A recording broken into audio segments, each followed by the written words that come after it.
기차전자공학의 수업을 시작하겠습니다. 지금 우리가 하고 있는 게 파트 2의 전자란 무엇인가 부분이 되겠고요. 그 전자 부분에 있어서 오늘이 두 번째 그 시간입니다. 이전에 전기 부분들이 굉장히 좀 길었었는데 그건 마쳤죠. 그래서 살펴봅시다.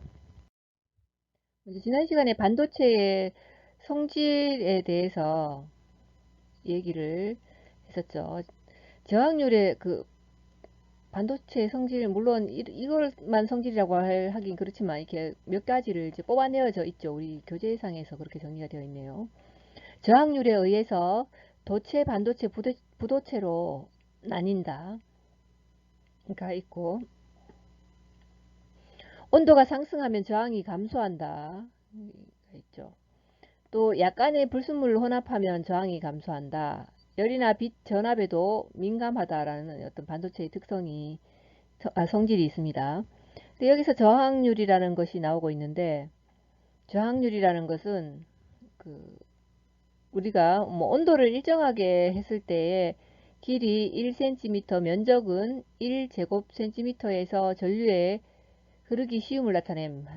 요만큼의 면적상에서 전류가 어떻게 어느 정도로 흐르는가, 뭐 흐르기 쉬움을 나타내는 게 저항률이라는 얘기죠. 그래서 물질의 길이를 L, 단면적을 A, 저항을 R로 하면 우리가 읽기는 로로 읽습니다. 요 기호를 로로 읽고, 단위는 옴 센티미터, 원래 옴 미터인데 전자 단위가 작으니까 옴 센티미터로 보면 되겠습니다. 그래서 로는 R 곱하기 L분의 A라는 그런 수식이 등장하죠. 이게 바로 이제 어떤 물질의 저항률이 되겠고요. 그리고 어떤 물질을 계속해서 분할해 나가면 그 최소 단위인 분자가 된다고 했습니다. 그 분자가 되고 또 그 성질을 잃지 않는 조건에서 또다시 계속 그 각각의 어, 그걸 세분했을 때 원자가 된다고 했죠.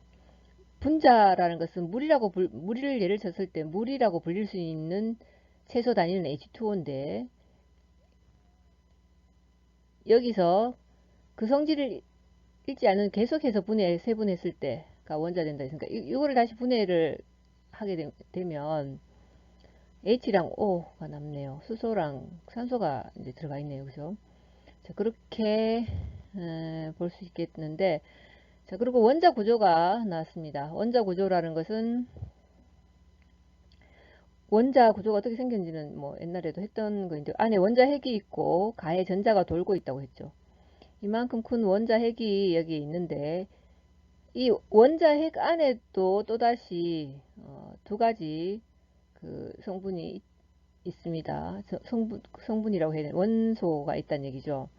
뭐가 있냐 하면 중성자와 뉴트론이랑 양자, 플루톤이 있다라는 얘기죠. 그래서 원자는 원자 핵에 양자와 중성자가 들어있어서 이게 원자 핵과 전자로 되어 있다는 얘기죠.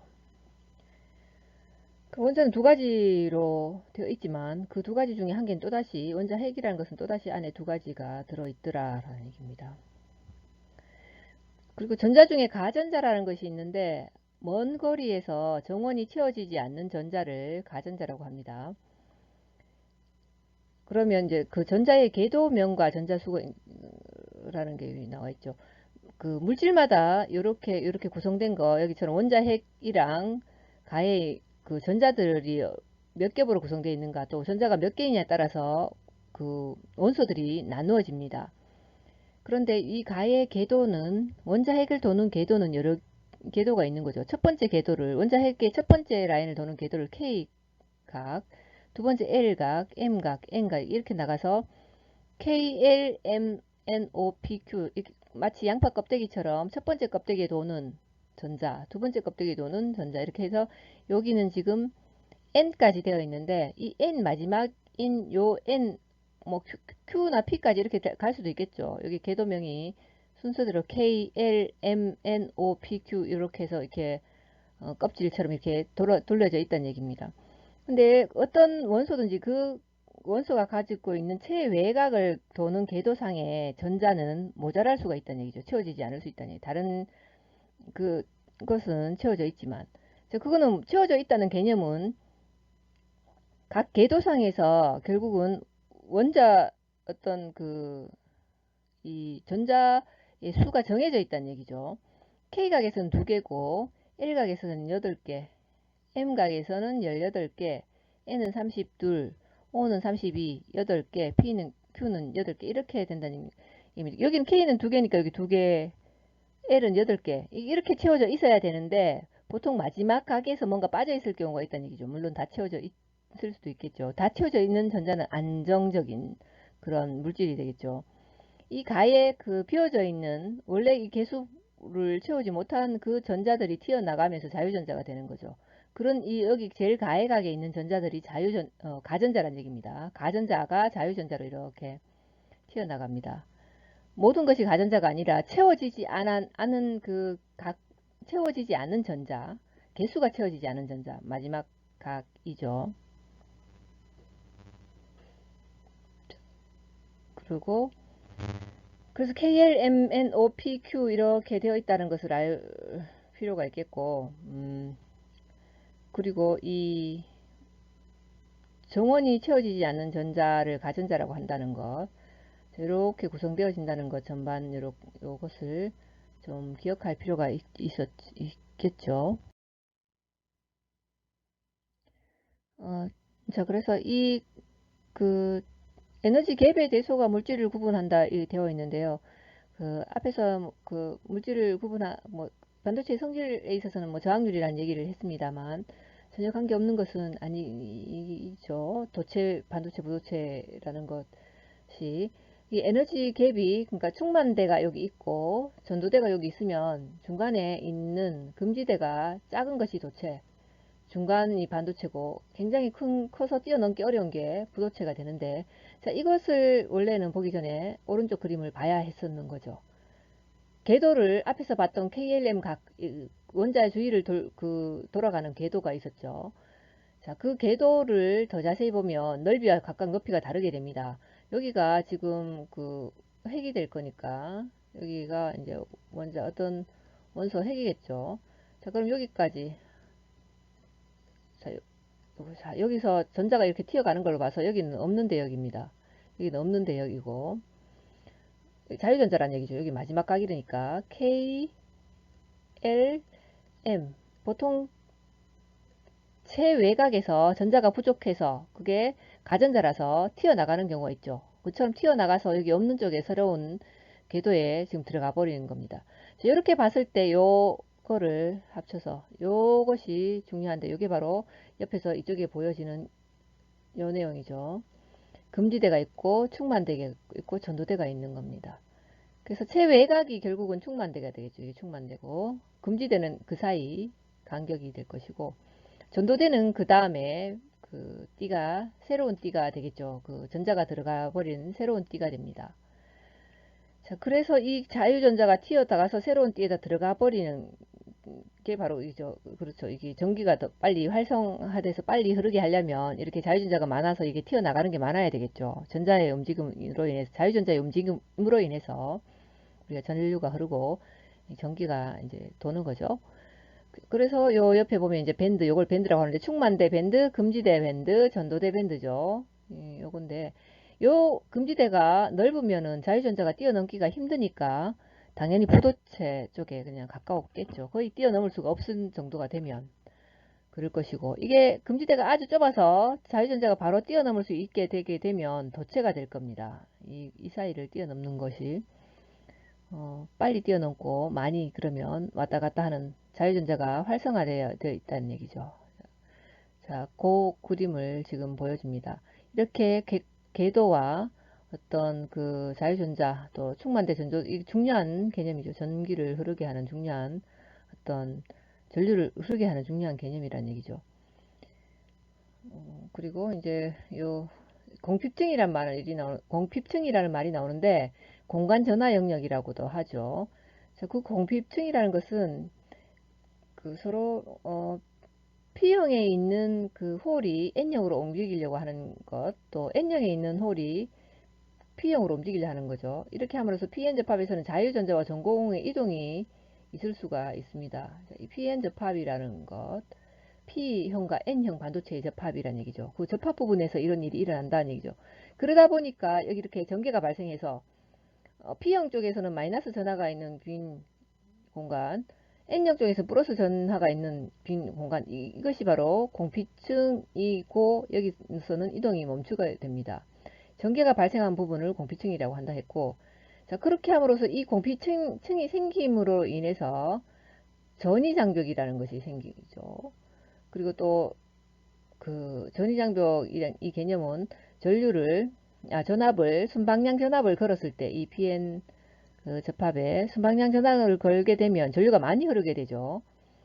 전류가 많이 흐르게 되고, 또 역방향 전압을 걸었을 때는 그 순방향일 때는 이 전이장벽이 좁아서 그렇게 되는 거고, 역방향일 때는 전이장벽이 커지기 때문에 커져서 전압이 거의 흐르지 않게 되게 되겠죠. 그래서 PN 접합에서 순방향 전압과 역방향 전압은 전류의 흐름에 큰 차이가 있게 됩니다. 또한 이 전류의 흐름에 그 관여하는 부분이 우리가 알고 있는 언급했던 공피층이라는 것이 되겠지요. 자, 여기까지가 지난번에 했던 그런 내용이 됩니다. 지금 보면 순방향일 때는 그 전이장벽이 작아서 뛰어넘기가 좋은데, 역방향일 때는 전이장벽이 넓어서 뛰어넘기가 힘들다고 했습니다. 그래서 결론적으로 전기 PN 접합은 순방향일 때 전류가 많이 흐르게 되죠. 자, 그러면 오늘 보는 반도체 소자 부분은 그 앞에서 다루었던 그 연결 부분으로서 반도체를 어떤 소자들을 만들어져 있는지, 또 어떻게 그 특성이 어떤 건지 이렇게 살펴보는 그런 내용이 되겠고요. 여기서 나오는 소자들은 전자회로에서는 굉장히 중요한 소자들이 많이 나오죠. 회로를 다루거나 회로를 어떻게 할 때 항상 다이오드를 많이 이제 PN 접합이고, 뭐 그러니까 다이오드라든가 뭐 여기 나온 다이오드의 종류도 사실 여러 가지가 됩니다. 뭐 제너 다이오드도 있고, 가변 용량 다이오드, 포토 다이오드, 발광 다이오드. 이것은 발광 다이오드라는 것은 LED를 말하는 것이죠. LED가 있고, 그 다음에 액정 디스플레이라는 거 LCD가 있는데, 오늘 LCD까지 못 나가서 요만큼 잘라서 요 액정 디스플레이는 다음에 트랜지스터 하기 앞부분에 조금 살펴보도록 하겠습니다. 이 LCD가 반도체 소자로 들어간다는 것을 조금 기억은 하셔야 되겠죠.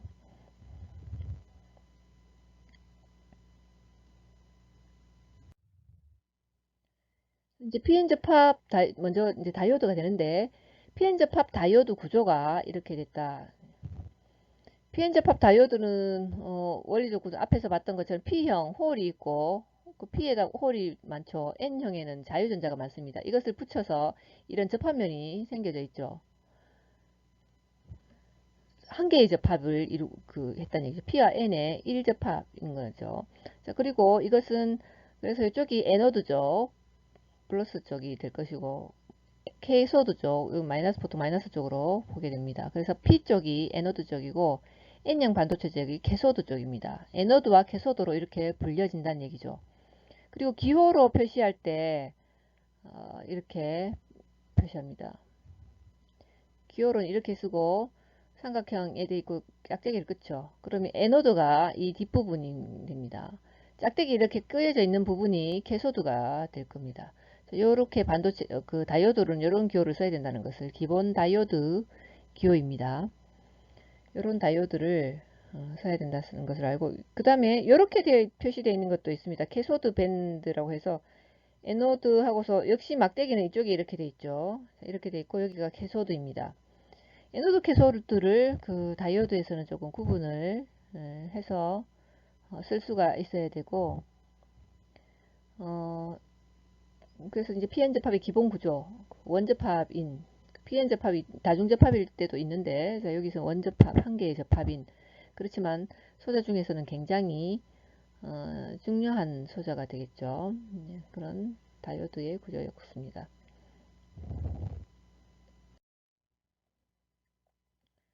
우리가 다루는 다이오드 뭐 순방향과 역방향이라는 어떤 그 어떤 특성을, 전류에 대한 특성, 전압과 전류에 대한 어떤 특성을 가지고 있는데, 이 부분이 뭐 아주 보면 어,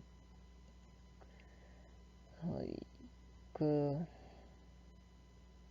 중요하게 보이는, 특히 뭐 항복 현상이라든가 이런 항복 현상이라는 그런 용어가 있는데, 이런 용어들을 굉장히 조금 살펴볼 필요가 있습니다. 그래서 다이오드 순방향, 역방향 특성, 순방향으로 전압을 걸었을 때, 역방향으로 전압을 걸었을 때, 뭐 이런 의미란 얘기죠. 전압과 전류 관계는 다이오드에서는 직선적이 아니고 옴의 법칙이 적용이 되지 않는다는, V는 IR 하는 게 사실 옴의 법칙인데, 그 옴의 규칙에 어떻게 적용을 받지 않는 거죠.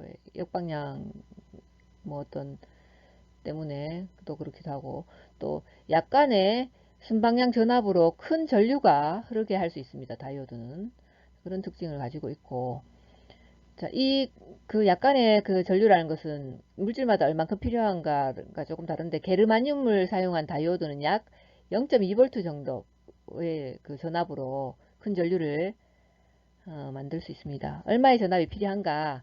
큰 전류를 흐르게 만드는 어떤 다이오드를 그렇게 어, 활용할 수 있도록 하는데 필요한 전압이 물질마다 약간 틀리다는 얘기죠. 게르마늄 다이오드 있고 실리콘 다이오드가 있는데, 게르마늄은 0.2V, 실리콘 다이오드는 약 0.6V 정도가 필요합니다.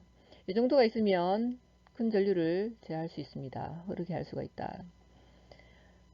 이 다이오드의 역방향 전압을 아주 크게 했을 때는 역방향 전류도 아주 커집니다. 자, 이게 바로 항복 현상이라는 말을 사용합니다. 자, 항복 현상이란 용어가 나와있죠. 이 다이오드에 있어서 항복 현상이란 굉장히 중요하게 뭐 이렇게 보기도 합니다. 이것은 그 역방향 전압을 크게 했는데 역방향 전류가 너무 크게 막 전류가 이게 거꾸로 꽂았는데도 전류가 굉장히 많이 흐르네, 뭐 이런 그런 느낌, 사람들이 보고서 이게 피연 접합이 파괴된 게 아닌가 뭐 이런 생각을 하는데, 절대로 파괴된 게 아니고 파괴되었다고 보지 않습니다. 전압을 작게 하면 역시 전류도 0에 가까워지는 것을 사실 의미한다는 얘기죠. 크게 하면 전류가 커지고, 전압을 작게 하면 역시 전류도 0에 가까워지는 그런 거죠. 그리고 요 항복 현상이라는 것은 여기 그래프로 볼 수 있는데, 여기에 지금 다이오드의 어떤 그 전압 전류 곡선이 되겠죠. 순방향 전압이 이쪽 방향, 순방향 전압이고 순방향 전류가 위쪽 방향이라는 얘기죠. 그 순방향으로 전압이 주어졌을 때 조금만 어느 순간 지나면 전류가 확 올라가 버리죠. 자, 그리고 0점을 지나서 역방향일 때 역방향 전압이 이쪽 방향으로 가고, 그 다음에 역방향 전류가 이렇게 가는데, 역시 역방향 전압을 역방향 전압을 이렇게 막 느려도 역방향 전류도 엄청나게 커지는 그런 그 그래프를 볼 수가 있습니다. 물론 이거보다 조금 더 크게 그려야 되는데 이렇게 지금 그려져 있는데요. 이런 곡선이 지금 다이오드의 어떤 그 전압전류 곡선이 되겠고, 이때에 갑자기 그 전류가 막 커질 때, 딱 커지는 순간에 전압도 갑자기 튀어 올라가죠. 이 순간의 전압을 항복 전압이라고 한다는 얘기. 항복 전압이라고 하고, 그리고 어, 어, 항복 전압이라고 하기도 하고, 그 다음에는 이거를 뭐라고 하지? 제너 전압이라는 표현을 쓰기도 합니다. 항복 전압이 제너 전압이란 얘기죠. 그래서 역방향 전압 중에서 요 어느 부분이 항복 전압인지를 잘 구분을 하시기 바랍니다. 이 부분이 되겠다는 얘기죠. 갑자기 역방향 전압을 크게 하면 역방향 전류도 굉장히 커지는 그런 증상이 되겠습니다. 그리고 다이오드 표시는 앞에서 봤듯이 이런 표시가 되죠. 그림에 뭐 기호가 이렇게 세모가 검정색 칠해져 있고, 옆에 막대기가 하나 이렇게 주어져 있습니다. 이 KS 표시를 이렇게 규격이 이렇게 그림으로 이렇게 표시하게 돼 있다는 얘기죠. 뒤에가 여기가 에노드라는 얘기고, 그래서 에노드 약자 A 쓰고 캐소드가 이쪽이라서 K라고 표시를 할 수도 있습니다. 근데 다이오드의 표시에서 다이오드 본체에 순방향의 표시의 예가 있죠. 이 다이오드의 어떤 그 소자에 말하는 거죠. 다이오드 소자에 이런 표시가 되어 있을 수도 있다는 얘기. 이렇게 안에 다이오드 표시가 되어 있으면 이쪽 방향으로 이제 이게 그 순방향이라고 보면 될 거고, 어떤 다이오드는 이렇게 줄 이렇게 꺼져요. 거의 대부분 우리가 실험 시간에 보는 그런 다이오드 모양은 이런 중간에 있는 이런 다이오드 모양이 되겠죠. 이런 다이오드를 굉장히 많이 보게 되고, 이렇게 네모란 것은 동글게 이렇게 둥글게 이렇게 여기가 이렇게 둥글게 돼서 이렇게 이렇게 돼 있죠. 네모지만 둥글게 이렇게 쇠에다가 이렇게 안에 저항처럼 그렇게 들어 있지만 조금 저항이랑 모양은 틀린데 이렇게 띠가 주어져 있단 말이죠. 그럼 방향은 이렇게 본다는 얘기입니다. 그럼 위쪽이 에노드가 될 거고요. 밑에가 캐소드가 된다는 얘기죠. 그리고 또 다른 모양을 간혹 이런 모양도 있을 수가 있는데, 어떤 다이오드는 이렇게, 물론 이쪽에도 둥글게 이렇게 돼서 여기까지 이렇게 될 텐데, 밑에 점이 찍혀 있단 말이죠. 점이 가까운 쪽으로 이렇게 화살표 이렇게 치면 이게 바로 순방향 표시가 되겠습니다. 그러니까 화살표 방향으로 전류가 흐르기 쉬운 것을 나타낸다. 그러니까 화살표 방향으로 전류가 흐를 가능성이 많다 이 말이죠.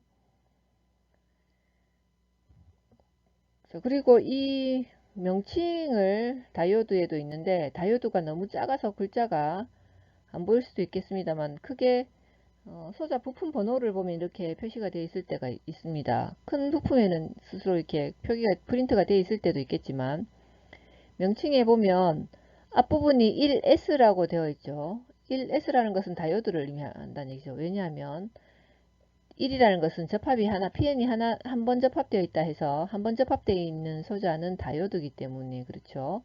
ES라고 되어 있으면 조금 다른 종류가 될 테니까 다 다이오드는 이렇게 1S라고 표현이 되어 있을 겁니다.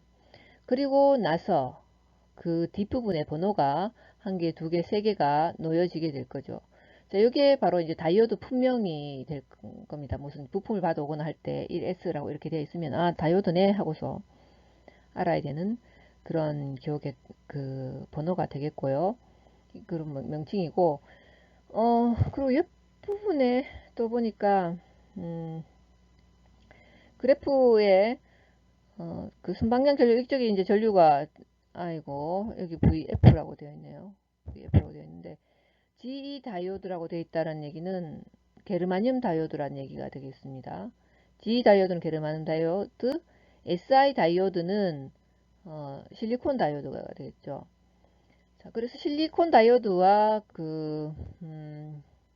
게르마늄 다이오드의 순방향 전류일 때의 그래프를 지금 보여주고 있는데요. 방향은 지금 전압만 틀리지 전류의 어떤 그 값만 틀리지 어떻게 봐요? 곡선의 모양은 거의 동일한 거죠. 자, 이 모양은 순방향일 때니까 이렇게 그래프상에 여기가 이렇게 되어 있다면 위에서 보이는 이 다이오드의 어떤 그 전압전류 곡선과 그래프와 똑같은 모양이 될 수 있겠죠. 이게 이제 X축이 전압이고 Y축이 이렇게 되면 어, 자, 이게 이제 G의 다이오드라면 이렇게 내려와서 얘도 이런 방향으로 이렇게 떨어지겠죠. 그 중에서 밑에 부분이 아닌 지금 상측 부분이 되겠죠. 이쪽. 자, 이쪽 부분에만 지금 이렇게 갖고 와서 표시를 했는데, 게르마늄 다이오드, 실리콘 다이오드 두 개를 해봤더니 값이 이렇게 나왔더란 얘기죠. 0.2V일 때는 얼마냐면 1 정도밖에, 한 1mA 밖에 안 되고, 0.4일 때 게르마늄이 그렇죠. 0.4V일 때는 아마 이 근처에 8 근처에 지금 Y죠. 8보다 조금 더 넘네. 10이라고 보는 것이 더 낫겠습니다. 10mA 정도로 될 거란 얘기죠. 그 다음에 옆에 있는 건 실리콘인데 실리콘은 0.6, 왜 그러냐면 아까 봤듯이 게르마늄 다이오드가 약 0.2V만 주면 전류가 크게 흐른다고 했고, 실리콘 다이오드는 약 0.6V일 때 흐른다고, 크게 튄다고 했으니까 이때가 0.6V 정도 되니까 이때부터 이제 급격히 올라가게 되는 것을 볼 수 있습니다. 그래서 설명에 어떤 주어진 것과 지금 그래프상에서 보여지는 내용이 실리콘일 때는 거의 그 똑같다라는 얘기를 되겠죠. 이 설명에 상응하는 어떤 그래프를 보았습니다.